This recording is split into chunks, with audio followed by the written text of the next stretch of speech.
In this chapter, I will be telling you the story about the murder of a 6-year-old little girl. The details of this case may be hard for some of you to hear, so don't listen if you're sensitive to this topic. The accused in this case is innocent until proven guilty in a court of law.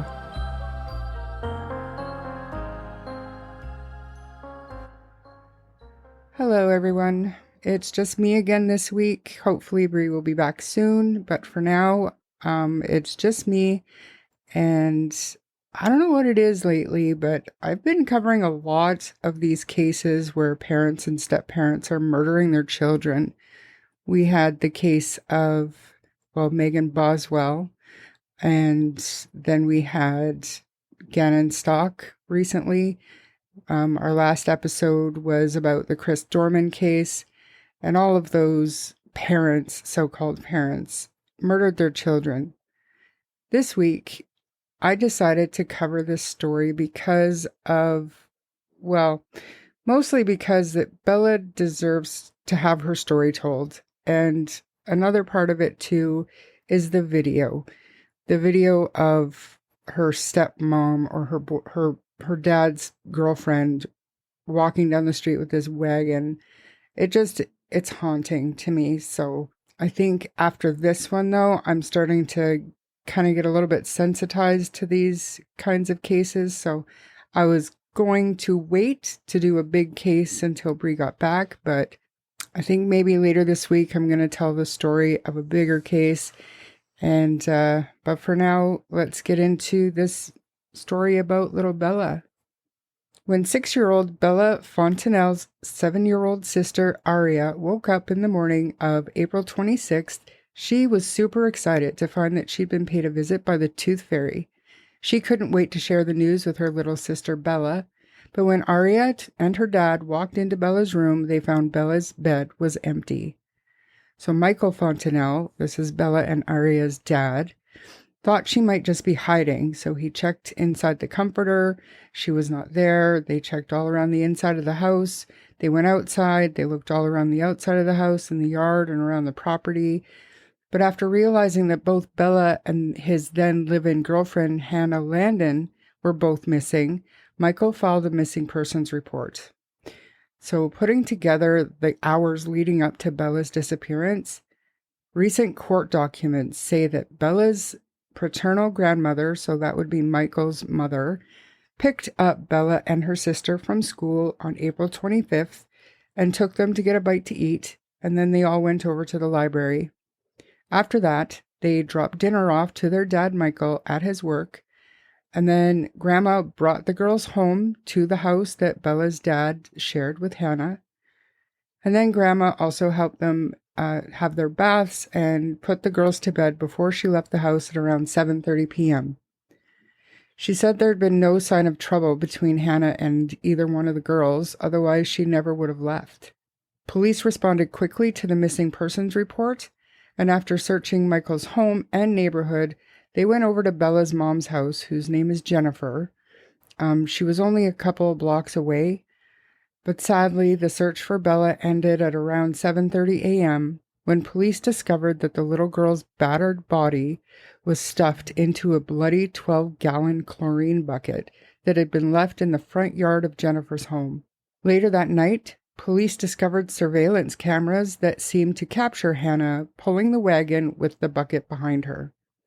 It would later be determined that the bucket Hannah is seen carting down the street in the wagon is the same bucket that contained the body of Bella. Thank God that it was the police who opened that bucket and found little Bella inside, as if it wouldn't be traumatic enough having your little girl murdered. But a small sense of relief here is that Jennifer did not notice the bucket before the police did, and thankfully she's not the one that found her little daughter. So after detectives discovered the body and they worked to obtain surveillance video of the neighborhood, they determined that it was Hannah Landon. After finding a Ring doorbell camera that captured video of a woman matching Hannah's description pulling a blue wagon down the street with a large bucket in tow. We got more details after the preliminary hearing in June about this video evidence. Although Bella's death wasn't captured on video, there were multiple surveillance cameras mounted at the homes of Bella's dad and her mom, as well as other residences between the two, so in the neighborhood. And that told a story about how the little girl ended up in that bucket in her mother's front yard. So about 9:30 p.m., a woman that investigators say is Hannah Landon exited her home and retrieved a bucket from the side of her house. The woman, who was wearing a pink shirt, dark pants, and white boots, is seen loading the bucket into a wagon and pulling the wagon north past a camera on Sedgefield Drive and placing the bucket in front of the house of Bella's mom. The woman then returns to her house with the wagon. She leaves again in a few minutes and is seen burying an object that detectives later determined was Hannah's cell phone in a yard a few houses away.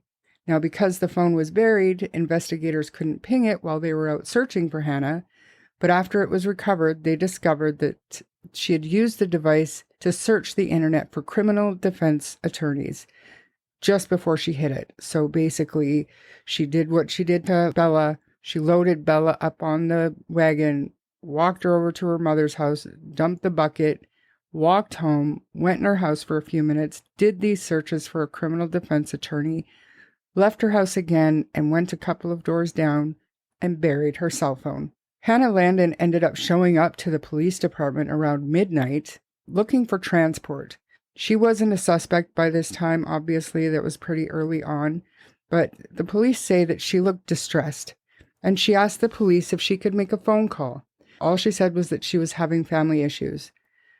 When police asked her what was going on with her family, she told them, "I don't want to talk about that," and just needed to go hug her mother and her grandmother. Hannah refused to give specifics about those family issues. Other officers spoke with her for about 2 hours before calling the paramedics, and she was taken to the East Jefferson General Hospital for mental evaluation. Hannah was wearing clothing that matched what was worn by the female suspect in the video. Detectives recovered the clothes when she was arrested at the hospital several hours later. Other details that have been released after the preliminary hearing, we learned that blood found on the bucket matched Hannah's DNA. Detectives also found blood evidence in their home, in the home that Hannah shared with Bella's dad, on the kitchen counter and on the back patio, and all of that is still being analyzed. Dana Troxclair is a forensic pathologist with the Jefferson Parish Coroner's Office. She testified that Bella's death was a homicide. The child suffered blunt force trauma to her head and had abrasions and hemorrhaging on her neck that pointed to strangulation. As for which was the fatal injury, she said the strangulation was a major player, but you could not ignore the blunt force injuries. The lead investigator also testified that the phone is still under investigation, but that no statements or texts indicate Hannah killed Bella. However, she made previous searches, like we said before, for defense attorneys. The detective said that police used video surveillance and phone data to confirm Michael's alibi. So the dad obviously said that he was at work, which he was, and his alibi checked out at the time of Bella's death. Investigators said that Bella was seeking counseling at school. Before her death, she had told a counselor that she didn't like staying at her dad's house, and that Hannah was mean to her and her sister. According to the lead investigator, a 2019 Harahan police report showed that Bella's father, Michael, had threatened to kill their mother, the two girls, and himself. In that police report, the girl's biological mother said that he threatened her, quote, "You're lucky to be alive. I'm going to kill you, the girls, and myself," unquote. The mother had also accused the girl's father of putting a gun to her temple while she was pregnant. The couple separated at that time, and Michael started dating Hannah Landon, who is also known as Bunnock Lim or Bunnock Landon. Though the children had called Hannah mean and said they didn't like staying at their father's house, there was no indication that she'd ever harmed them or threatened the girls at all. But court records reveal that Landon had previously been cited for simple battery in connection with a violent encounter with Bella's mom, Jennifer, at Riverside Country Club in Harahan on June 8, 2021. Bella's mother called Harahan police officers and told them that Hannah tried to block another relative from hugging one of her daughters during a swim meet. Hannah allegedly slapped away the hand of Bella's mom, grabbing her hair, and began attacking her until a bystander intervened. According to the police report, Bella's mother was left with scratches on her face and hand. According to police, Hannah was described as being extremely uncooperative before accusing Bella's mom of attacking first. Hannah was given a Harahan municipal summons for simple battery. No details. I couldn't find anything about the outcome of that case, but we know that Hannah filed for a temporary restraining order, which she also applied to have the restraining order made permanent against Bella's mom. But Judge Lee Faulkner denied the request to make the permanent restraining order. So Jefferson Parish Criminal Commissioner Patricia Joyce ruled that there was probable cause to continue holding Hannah on the first-degree murder charge of Bella Fontenelle. She also denied request for bail for Hannah.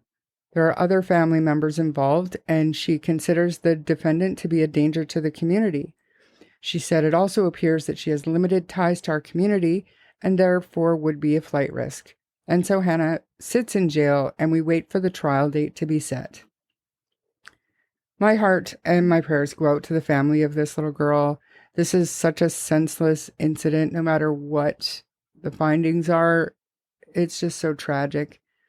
Neighbors and friends describe Bella as an itty-bitty princess, a sweet little girl who was extremely friendly and could often be seen riding her bicycle to the nearby levee or playing with her 7-year-old sister. I've also heard neighbors say that Hannah would be outside playing with the girls sometimes, like out in the front yard or in the swimming pool, out riding bikes or singing songs, which makes this even more just confusing. I wonder, was this like revenge on Bella's mom for that incident from before? I don't even know what to say. I don't know what to say. I think it has to boil down to mental health. No matter what case we're talking about, these people that cause such chaos, whether it be a case like this, a parent murdering their child, or mass shooters, whatever the case may be, I feel like mental health really needs to be treated and taken a lot more seriously if we're ever going to see an improvement. Bella was a kindergartner at St. Matthew the Apostle Catholic School in River Ridge. After the news of Bella's death came out, the school principal released a statement saying, quote, "This is indeed a horrific tragedy that will impact our school and parish community. Because of the challenging and sensitive nature of this situation, and in order to help our faculty and families in processing this news, we have made the decision to cancel all classes tomorrow, Thursday, April 27th, and Friday, April 28th. We hope that this will give you parents the opportunity to be with your children. Faculty and parents were told of the situation, but the school decided not to tell the students in such an informal way. There was a ceremony held at the school, which Bella's family attended to comfort her schoolmates. How heart-wrenching is that? For their own unbelievable grief, that they found the strength to go in and comfort the children who attended school with Bella. Hannah Landon does have a criminal history with multiple arrests and convictions in the past, including stealing more than $1,000 from a Walmart in 2015, a drug charge in 2019, and then we also obviously have the simple battery. What a terrible case this is, and the details are absolutely horrific.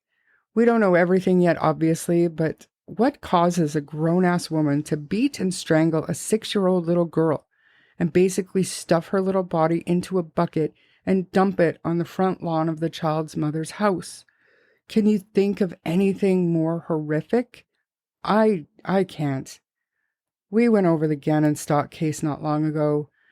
I will never understand these people. We know that Letitia is rotting away in prison for the rest of her life, exactly where she belongs. Hopefully Hannah will get the same. We're waiting to see what happens to Megan Boswell and Chris Dorman. Obviously, there are so many more cases of parents killing their kids too.